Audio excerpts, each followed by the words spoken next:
सब कैसे हैं? सबको राधे राधे। आज हम सोहर गाने जा रहे हैं। अगर आप लोग को मेरा सोहर पसंद आए तो लाइक कीजिएगा, शेयर कीजिएगा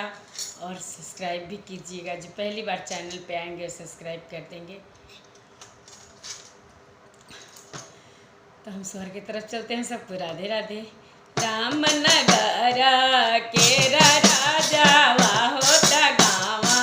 ना करावेला गावा ना करावेला हो मोरे ललना सब परियतिया सुति गईले हो देवरिया चोरवा पाई खेला देवरिया चोरवा पाई खेला मोरे ललना सब बरियतिया सुति गईले हो देवरिया चोरवा पाई खेला देवरिया चोरवा पाई खेला हो पहिले मुसेला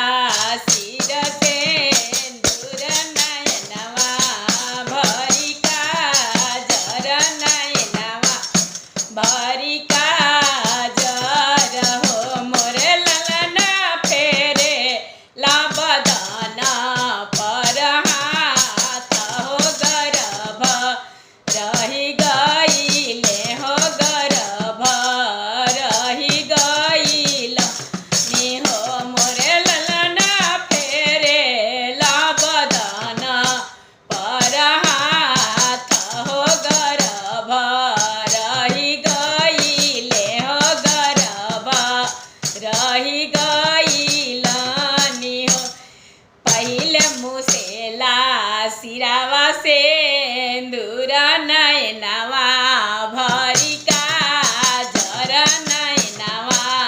भरी काजर हो मोरे ललना फेरे ला बदना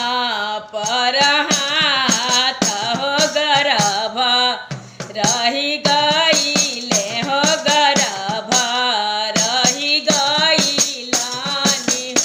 परिचन चलेली सासु हाथे कसिनोरा लिहाले हाथे कसिनोरा लिहाले हो मोरे ललना ऐसन लक्षणवती कवानी देई गर्भ लिहाले उतरेली गर्भ लिहाले उतरेली मोरे ललना ऐसन लक्षणवती बहुआ हो गर्भ लिहाले उतरेली गर्भ लिहाले उतरेली किया तुलो भैलू चूड़ी हारावा हो किया हो मनी हारावा हो किया हो मनी हारावा न हो मोरी बहू किया होलो भैलो बीरन भैया हो गर्भ लिहाले उतारेलु गर्भ लिहाले उतारेलु हो नहीं ससुलो भैले चूड़ी हारावा हो नहीं हो मनी हारावा हो नहीं हो मनी हारावा न हो मोरी सासु नहीं होलो भैले बीरन भैया हो गर्भ लिहाले उतारिला गर्भ लिहाले उतारिला मोरी सासु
रही